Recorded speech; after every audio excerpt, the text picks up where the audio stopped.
Hello, folks. Welcome back. These are your recorded lectures for ML 303. I hope you all had a good reading week. So we're moving on this week to talk about the topic that we've been moving towards for the last few weeks. Now, when you're looking at the Nazi use of pseudohistory, you do need to start early. It didn't spring into being with the Nazis themselves. Their preference for medieval pseudohistory is the product of a long and organic process, with numerous other movements and ideologies influencing it. It's very important to understand how this happened, however. What we're looking at, to steal a phrase from one of the foremost historians of the subject, are what you might call institutionalized fantasies. And in this case, they're generated within an extreme right-wing movement that's concerned with the creation of a superhuman elite, the extermination of lesser beings, and the establishment of a new world order. So they're very dangerous and damaging fantasies. Now, looking at all of this retrospectively, it's rather alarming as well, because you can see how steadily it built. And I would argue there are reflections of our current situation to be observed. I'm looking forward to hearing your comments at our Zoom session. So, looking at background, first of all, the basic idea behind most of the movements we're going to be looking at is that there was a prehistoric Germanic golden age. And in this golden age, a wise Gnostic priesthood ruled over a superior and racially pure society. The flip side to this is always that there was an evil conspiracy of anti-German interests. This could be the non-Aryan races, the Jews, or the Christian church, or a combination of all of the above. And the idea is that they had ruined this ideal Germanic world by lifting up non-Germanic inferior peoples. Yes, that's as bad as it sounds. Now, you can lump most of these movements under the term of Ariosophy, which we've mentioned already in relationship to the New Templars. There's a link between this and the problems that German nationalists were facing in the Habsburg Empire towards the end of the 18th century. Also links to some of the rapid urban and industrial changes in society. Also links to conflicts between Germanic and Slavic interests, as well as the rise of social Darwinism. Now, another term you need to know is the Volkisch movement. This is a movement that combined nationalism, anti-liberalism, cultural pessimism, and racism. The concept of the Volk is related to the concept of a national metaphysical identity, and it actually grows directly out of the Romantic movement. It's connected to the Romanticism's reaction against modernity. Now, part of the problem, I would argue, and others have argued before me, is that Germany didn't unify until the 19th century. That's not to say that the desire to unify had not been there. Now, the focus amongst the nationalists was on an idealized version of medieval Germany, on spiritual unity. This led to the importance of mythology. Unification was, in the end, almost too prosaic for the idealistic tastes of many of these people. When Germany does unify, its focus is on industrializing. This destroys the old world Germany, the one that these nationalists love so much. So there's a lot of tension between old line nationalists and the nationalists who actually got the project of Germanic unification done. So this is all the climate that contributes to the gradual formation of Nazi ideology. Now, not all Nazis were mystics. Some key members were, and we will look at them. And of course, we're going to limit our look at this to how it all ties into the medieval period and medieval pseudo-history. There's a whole deep antique background to this, of course, but we do have to stay focused. All right, so I want to start with one particularly important figure, and this is Guido von List. So he was born in 1848, and he claimed to be the last of the old Aryan magicians. He created this image of a theocratic Aryo-German state that was ruled by priest-kings and Gnostic initiates. Now, even as a young man, he regarded Christianity very suspiciously. Supposedly, when he went on a visit to the cathedral in Vienna, He swore to build a temple to Wotan on the site once he grew up, because he believed that the vaults underneath the cathedral were a pre-Christian shrine. They may very well have been. We don't know that. He had no idea either, but he apparently had a very lively imagination. Now, we know he loved the outdoors. He loved traveling around the German countryside. And when he and his friends went on a rowing trip on the Danube in 1875, they actually camped out in the ruins of Carnuntum, a Roman town, where he decided to celebrate the 1500th anniversary of one of the victories over Rome by the Germanic tribes. So he writes for nationalist journals. He focuses on topics like folklore, anti-Semitism, heraldry, folk customs of baptism, marriage, and burial. He was particularly interested in traditional institutions that he believed reflected archaic Teutonic practices. And he was also a public lecturer. And he lectured on, for instance, the ancient holy priesthood of the Wotan cult. Perhaps his biggest claim to fame, he was a novelist. So he wrote a novel, first of all, called Carnuntum, which was about the victory of the Quadi and the Marcomanni there in 375. And he believed that this was the beginning of the Germanic migrations that led to the fall of the empire. And translation, this is when the Germans, the ancient Germans, took their rightful place on the world stage. So the novel actually looked at a romance set against this background. Now, the novel actually suggested that the tribes that had been there in the 4th century and the post-Roman barbarian kingdoms constituted a continuous native occupation of the homeland. Is anyone hearing red flags in that comment? Once you start talking about, historical claims to territory over centuries, that is not going anywhere good. He argued that this civilization had only been disrupted twice. Once by the Roman colonization of Pannonia, and the second time by the coming of Christianity. So this romantic interpretation of Germanic history was greatly appreciated by German nationalists, and his status in the movement rose. So he writes more historical romances. Young Dieter's Homecoming is about a young German who had been forcibly converted to Christianity in the 5th century, but was able to come back home and go back to worshipping the sun god. He also wrote Pipara, who was a Quadi maiden who rises to the position of empress.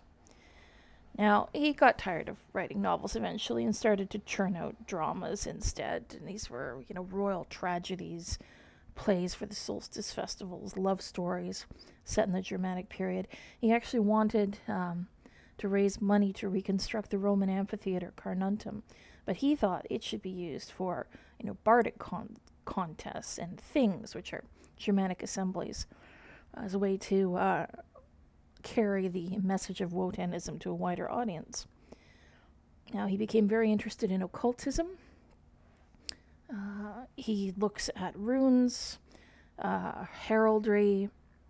Basically, he's creating a whole Germanic cultural program. Now, his ideas were very popular during World War I, especially amongst the German military. He barely made it through the war himself. He became ill and died in 1919. Now, supposedly, interestingly enough, he saw the German loss of the war as a necessary precondition, sort of like a millenarial thing, to a Germanic triumph. All right, to look at his ideas in a little bit more depth now. Our Mannschaft is his word for the list he created of these priest kings that he believed in.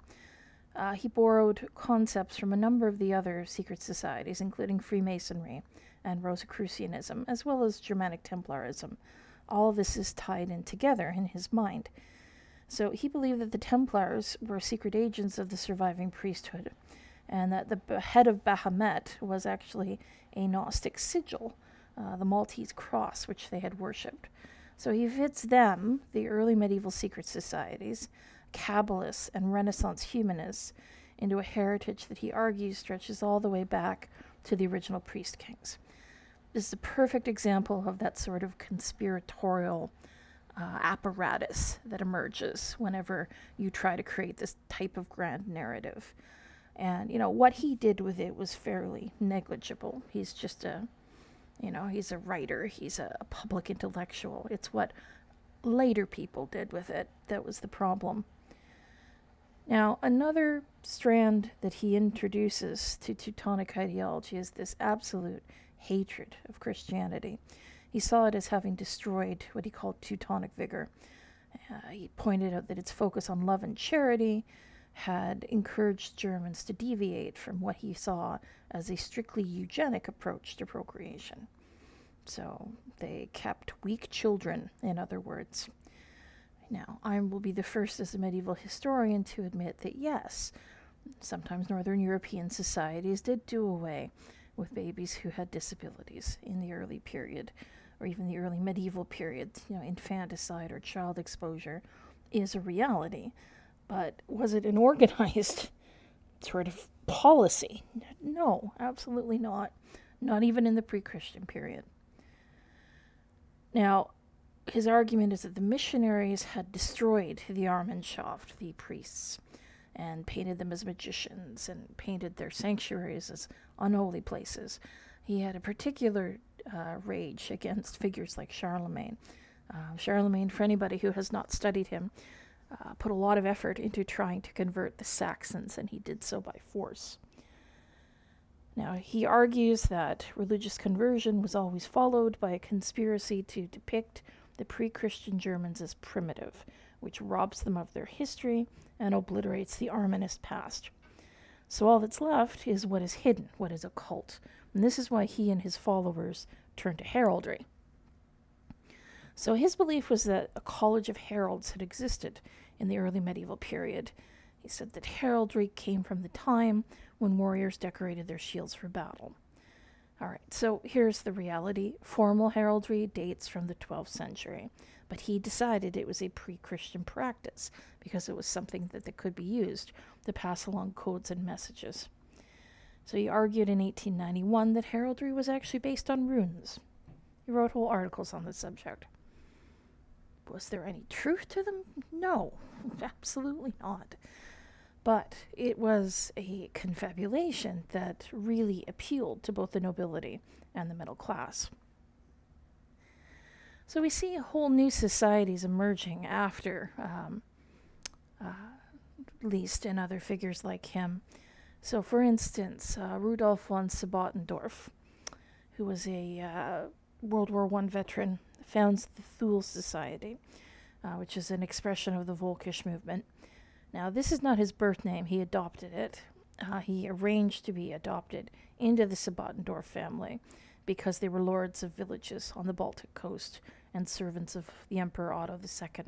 So he wants to create this noble background for himself.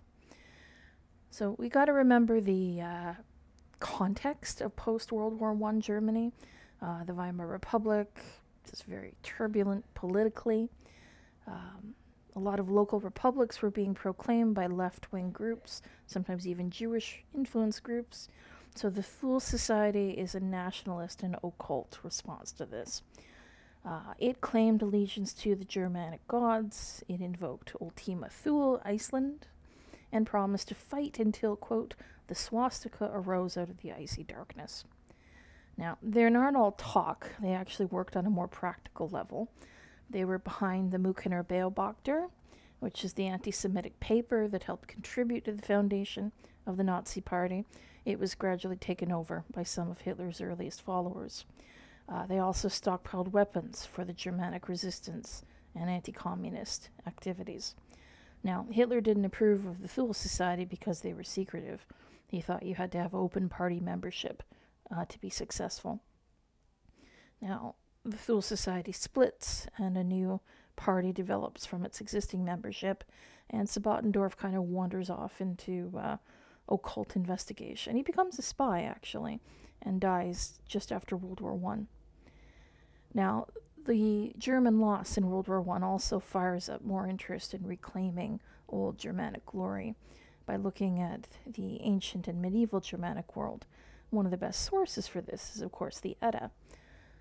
So Rudolf John Gorsleben, who is the fellow in the image, founded the Edda Society to study the Eddas. He looks more deeply into runes and tries to, for instance, understand what connection they have to the zodiac. What connection do runes have to the zodiac? They don't have a connection to the zodiac. I think you're getting the picture here.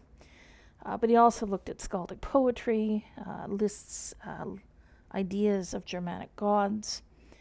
By 1933, he is officially declaring his allegiance to the Nazi worldview. Now, what's interesting is that the Edda Society actually begins to claim that the Nazi revolution in Germany was taking place according to higher cosmic laws. Whatever that means. So this gives you a sample of the background, the material leading up to the actual Nazi takeover and its use of pseudo-history. It is much more complex than this. There's also, a heavy influence of anti-Semitism and social Darwinism. And there are interesting arguments to be made about why Germanic pseudo-history was so open to this. Of course there are, but we do not have time to make them. All right, moving ahead now to the actual Nazi period. The best way to examine how the Nazis interacted with this legacy of Germanic pseudo-history, trying to talk too fast, sorry guys, is to look at the Ahnenerbe. And so any discussion of the Ahnenerbe has to start with Heinrich Himmler. Now, Himmler always had a fascination with ancient weaponry and warfare. His father, who had studied the ancient world at university, encouraged this. It took young Himmler to archaeological and historical sites on vacation, looking for runestones to read and artifacts or coins to take home and study. Himmler also believed in the idea of the pure Aryan race. He studied agriculture in Munich, and he developed an interest in breeding livestock, which he extended to human breeding. When he became head of the SS, he instructed that only Aryan or Nordic young males should be accepted because he wants to breed the best possible next generation. SS candidates had to submit genealogy charts and photographs of themselves, and they actually developed a racial grading system. Successful candidates were encouraged to think of themselves as a new genetic aristocracy. Yeah, now we're getting into scary medievalism. Now, the Ahnenerbe itself was founded in 1935, and what it was a large SS research institute. Its primary goal was to tutor the SS in Germanic history and culture. Now, we are focusing on its historical activities, but it did do more than that. It was involved in medical experiments as well, including some at the camps. That's beyond the scope of what we do in this class, but I wanted to be very clear that it had happened. Himmler makes a trip the year after he founds the Ahnenerbe to Quedlinburg. And this is a medieval abbey. Specifically, it's the abbey where you can find the tomb of Henry the Fowler. Henry the Fowler was the father of Otto the Great. He was the first new German emperor. And realistically speaking, he really did not do the bulk of the consolidation process, such as it was for the Holy Roman Empire. But he gets the ball rolling, and he is the one who is chosen by the other German dukes. Post Carolingian Empire, it's interesting, the eastern part of the Carolingian Empire doesn't really break down as far as the western part does. It sort of stops at the level of these great tribal duchies, and Henry was one of these dukes, was chosen by the others to be their war leader, basically. So there are obvious reasons why he would appeal a great deal to Himmler. He wants to transform Henry's tomb into an SS shrine. One of the other reasons that Henry is so popular amongst the Nazis is that he fights against invaders from the east. And in his case, it was the Magyars. But, you know where the Nazi attention was going in terms of invaders from the east. Now, many of Himmler's colleagues thought he was ridiculous for his interest in the German past. Albert Speer called him half schoolmaster, half crackpot. But Hitler gave him a fairly broad mandate, and the Ahnenerbe had 137 scholars at its height. He wanted to use some of the Ahnenerbe's research to transform parts of the Reich basically into medieval fiefdoms ruled by SS lords. He had actually, prior to the war, started to install SS families in, constructed feudal villages of new medieval style houses, and this was based on some of the research done by Ahnenerbe scholars. He wanted to create these colonies throughout Eastern Europe. It's a sort of racial utopianism, and it's based on a specific text, Richard Walther Dare's Farming as a Source of Life for the Nordic Race. He believed that agricultural traditions had shaped the Nordic or the Aryan character, and that each farmer would pick one son, his best son, to inherit his land. Himmler loved this idea. Now, the heart of each community was to have an outdoor amphitheater, a Thingplatz. This is based on the idea of the old Scandinavian Thing, which is an assembly where free men would elect to meet to elect chieftains and resolve disputes. But the Thingplatz in these SS villages was for things like solstice celebrations or propaganda plays or torchlit rallies. The center of the village would be a manor house belonging to an SS or Nazi leader. And, they actually took this even farther. If the goal is to colonize Eastern Europe, the plan needs to be to transform Eastern Europe into something that looks more like Germany. So what about the Russian steppes? They had plans to plant oak and beech trees to reproduce the northern forests because they believed that true Germanic men needed a climate and terrain that was suited to their character. I won't lie, apparently the idea of estates in the east where they could live like feudal lords was immensely attractive to many SS officers. But obviously, after a certain point, Himmler had bigger things on his mind. All right, now we get to the really, really ugly stuff. So what the Ahnenerbe did is it targeted specific regions due to their historical or cultural importance to Nazi ideology. I'm only going to give you 3 examples. There were more, and there were more that were identified but never actually received visitors from the Ahnenerbe, lucky for them. But these 3 are probably the best examples for our purposes. So Finland is one example, and it is targeted because of the Kalevala. Now, the Kalevala is not actually a medieval text. It is the work of a 19th century writer, Elias Lönnrot.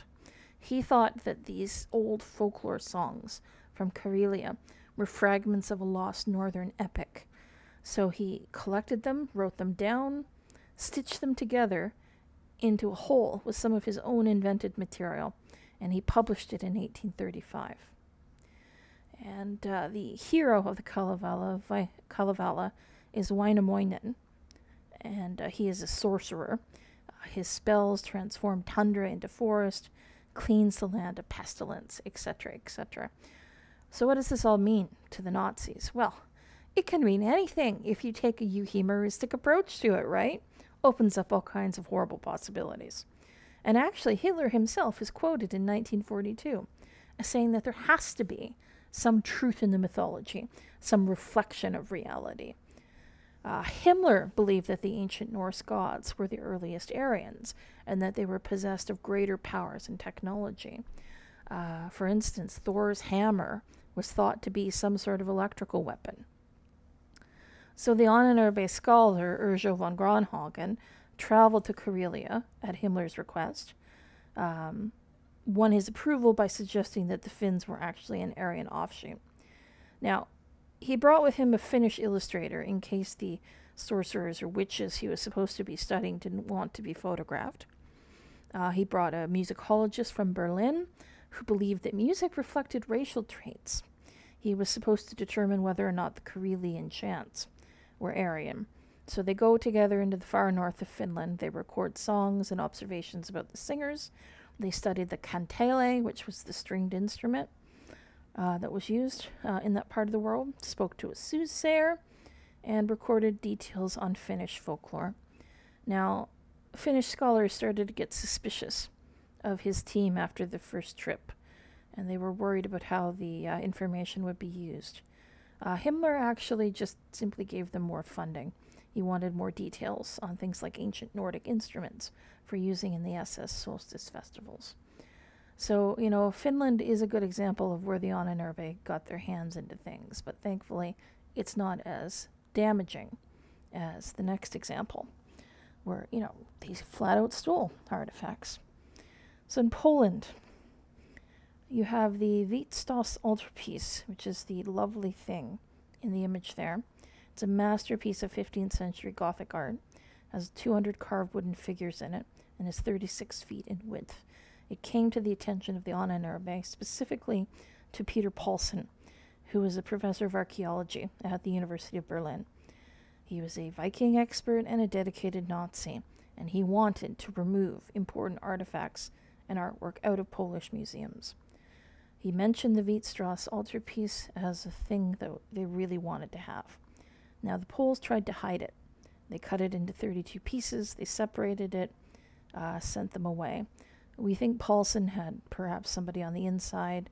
He was able to locate many of the pieces and escorted it back to Berlin, where people fought over what to do with it. But they hadn't asked Hitler's opinion, and Hitler apparently decided that the safest thing to do with it was to hide it in an underground vault in Nuremberg to keep it safe from aerial bombardment. So, that was obviously not an unselfish choice. He was keeping it safe for himself, but at least he kept it safe. Now, Paulsen and his team returned to Poland. And they had a harder time because Göring had actually sent a team in specifically to steal art. So Paulsen and his team had to turn their attention to other things. So what happened is that they had access to less high-profile archaeological collections, and they used this access to stamp out research into the origins of the Slavic peoples.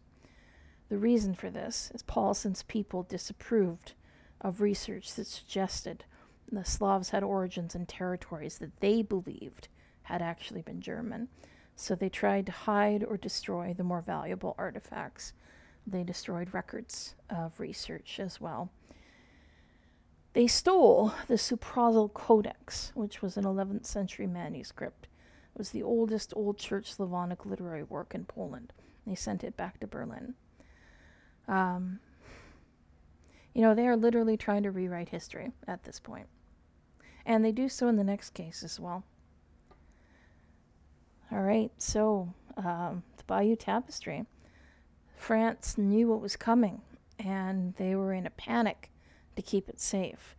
They initially kept it rolled on a wheeled apparatus in a concrete walled shelter in a Bayeux hotel's basement because they were determined it was not going to be destroyed. They checked frequently for damage to it due to humidity levels or moss. They actually had it sealed up in a zinc-lined, padded wooden case. So they had done everything they could to protect it from bombs. How to protect it from the Germans themselves is another matter. The local Nazi officers during the occupation wanted to see it, and the pace of visitors to its storage area started to pick up. And this included German officers claiming they were archaeologists.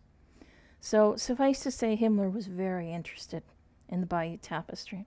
He saw it as a great piece of Germanic Aryan art, and he happens to have a suite of rooms at Wewelsburg Castle that he had dedicated to Henry the Fowler, which was perfectly well set up for a long, narrow tapestry. So what happens is that the Ahnenerbe interprets the Bayeux Tapestry as a German artifact, as the story of a victorious Germanic prince. I know you're thinking, wait a minute, but think about it. William the Conqueror was at least partially Scandinavian in origin, although he's several generations on from the original rulers of Normandy. And Scandinavians are Germanic people. This is one of the things they're trying to establish, the Ahnenerbe, is the connection to Scandinavia. So, he's one of theirs. So his victory is theirs. His tapestry, or the tapestry that talks about his victory, is theirs as well, and it's just perfect for the SS, basically. So they call it a Germanic national monument. They call it the Norman Tapestry, and they wanted to remove it to Germany. But the Ahnenerbe finds itself in conflict with the Kunstschutz. So this is the Arts and Monuments Protection Squad. Yes, the Nazis had monuments men. I really don't know how they lived with themselves, frankly. Maybe they were thinking they could only do what they could do. But they stood up against the Ahnenerbe in this case. And they were following the Hague Convention that occupying forces are required to protect culturally significant items. So they tried to officially protect the tapestry. This is why the Ahnenerbe tries to undermine its nationality.